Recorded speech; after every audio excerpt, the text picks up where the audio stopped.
Assalamualaikum warahmatullahi wabarakatuh. Sebelumnya, perkenalkan kami dari kelompok 7. Di sini kami akan mempresentasikan hasil kerja kami yang berjudul Pengaruh Peningkatan CPO Global terhadap Risiko Investasi dan Kinerja Keuangan Return Saham PT Wilmar Cahaya Indonesia Tbk. Next.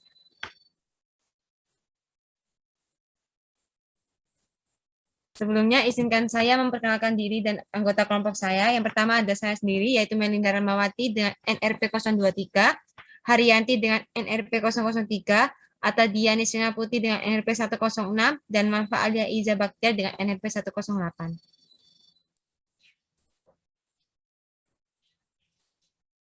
Yang pertama ada bab 1 pendahuluan. Bab 1 pendahuluan ini berisi latar belakang dan rumusan masalah serta tujuan. Yang pertama ada latar belakang.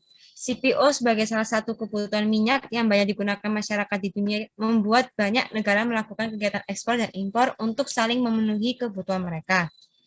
Dan Indonesia sebagai penghasil CPO terbesar berhasil menjadi salah satu pengekspor CPO di berbagai dunia. PT Wilmar Cahaya Indonesia sendiri sebagai salah satu perusahaan yang memproduksi CPO juga turut andil melakukan kegiatan ekspor CPO ke pihak luar. Dan karena permintaan CPO terus naik diakibatkan permintaan yang melambung tinggi, membuat beberapa investor tertarik untuk menanamkan saham mereka di perusahaan CPO seperti PT Wilmar Cahaya Indonesia.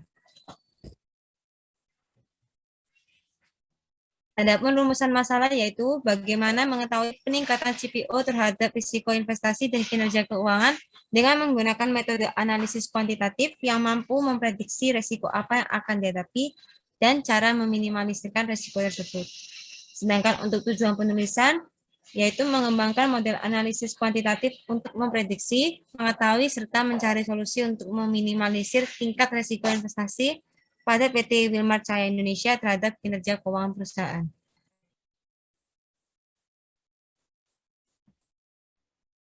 Pada bab 2 pembahasan ada 4 topik. Yang pertama, supply and demand minyak kelapa sawit, kenaikan harga domestik indeks CPO global, kebijakan yang diterapkan pemerintah Indonesia, dan analisis investor terhadap PT Wilmar Cahaya Indonesia Tbk. Untuk yang pertama, supply and demand pada pasar domestik 2021. Tahun 2021 merupakan tahun pemulihan dari pandemi COVID-19. Dengan sedikit-sedikit meningkatnya permintaan atas minyak sawit, meskipun produksi minyak sawit relatif masih stagnan dikarenakan berbagai faktor, seperti cuaca, pasokan pupuk yang terbatas, dan kekurangan tenaga kerja. Untuk Indonesia sendiri, produksi minyak sawit mentah atau crude palm oil pada tahun 2021 mencapai 46,8 juta ton atau 0,31% lebih rendah dibandingkan tahun 2020 yang sebesar 47,03 ton. Cuaca dan keterbatasan pupuk pada tahun 2019 dan 2020 ditengarai sebagai faktor penyebab turunnya produksi di Indonesia. Konsumsi minyak sawit lokal pada tahun 2021 mencapai 18 juta ton atau naik sekitar 6% dibandingkan tahun 2020 yang sebesar 17,34 juta ton. Sedangkan supply and demand pada pasar global 2021, Dana Moneter Internasional atau IMF dalam World Economic Outlook yang memperkirakan ekonomi global tumbuh 5,9% pada tahun 2021 dan akan terus tumbuh 4,9% pada tahun 2022. Prospek ekonomi akan terus positif, dipimpin oleh India dan China. Di sisi lain dunia, kekeringan parah di lahan pertanian Kanada pada tahun 2021 juga mengakibatkan panen rapeseed terkecil dalam 13 tahun terakhir. Pasokan minyak yang lebih rendah dari perkiraan telah mendorong kenaikan tajam harga minyak nabati lainnya seperti minyak kedelai ke level tertinggi sepanjang 10 tahun dan penggunaannya sebagai campuran biodiesel yang kemudian berdampak pada kenaikan permintaan dan harga minyak sawit global.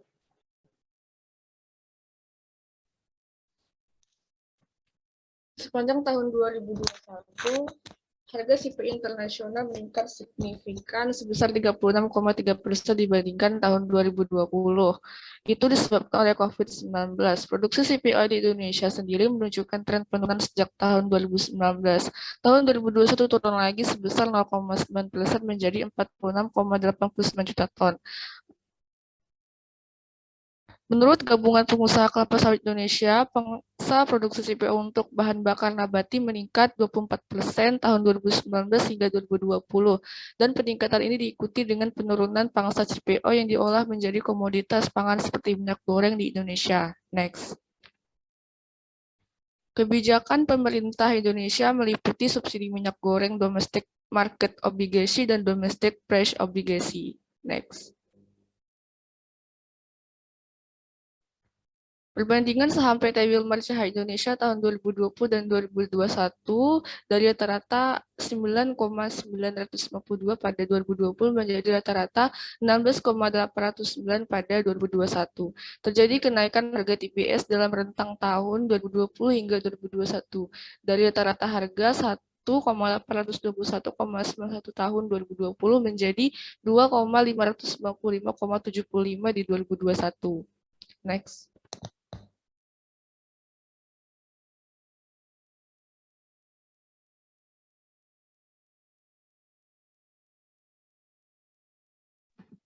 Baik, selanjutnya ada analisis investor asing PT Wilmar Cahaya Indonesia.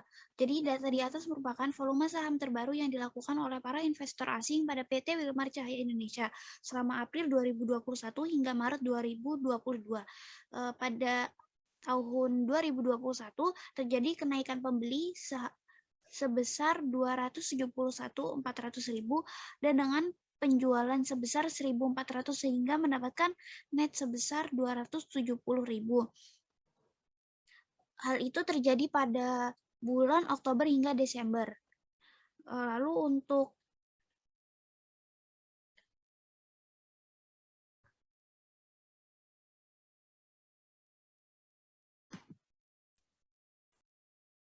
analisis selanjutnya ada analisis investor asing PT Wilmar Cahaya Indonesia. Data di atas merupakan volume saham terbaru yang dilakukan oleh para investor asing pada PT Wilmar Cahaya Indonesia selama April 2021 hingga Maret 2022. Terjadi kenaikan pembelian saham yang sangat besar yaitu 271.400 dan dengan penjualan sebesar 1.400 sehingga mendapatkan net sebesar 270.000. Akan tetapi pada bulan Oktober hingga Desember 2021 terjadi penjualan saham sebesar 102.000 pada bulan Oktober, 9.300 pada bulan November, dan 18.100 pada bulan Desember, sehingga terjadi minus pada net. Next. Lalu untuk bab yang ketiga yaitu penutupan, ada kesimpulan dan saran. Bisa di next.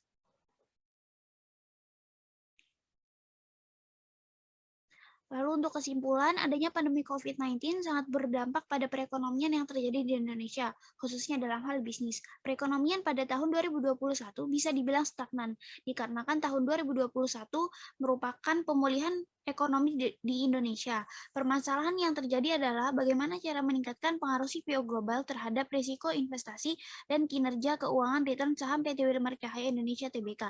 Dana Moneter Internasional dalam World Economic Outlook-nya memperkirakan ekonomi global tumbuh sebesar 5,9% pada tahun 2021 dan akan terus tumbuh sebesar 4,9% pada tahun 2022. Pada tahun 2022, pembelian minyak sawit India kemungkinan akan didorong oleh pemulihan di segmen hotel, restoran, dan catering, dan pemerintahannya yang menurunkan biaya masuk minyak sawit. Next.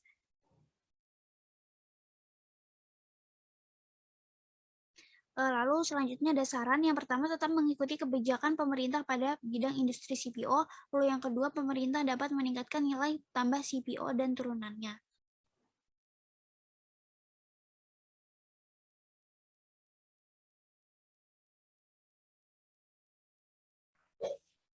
Selanjutnya ada profil perusahaan dari PT Wilmar Cahaya Indonesia. PT Wilmar Cahaya Indonesia merupakan perusahaan yang bergerak di bidang industri pengolahan minyak nabati yang khusus digunakan dalam industri makanan dan minuman. Produk-produknya terbuat dari minyak kelapa sawit, biji sawit, dan kacang ilipe. Salah satu contoh produk PT Wilmar Cahaya Indonesia sering kita jumpai adalah minyak Sania dan Fortune. PT Wilmar Cahaya Indonesia juga bergerak pada bidang ekspor dan impor CPO. Entitas induk perusahaannya yaitu PT Sentratama Niaga Indonesia, dan untuk entitas pengendali pada pemegang saham perusahaan adalah Wilmar International Limited.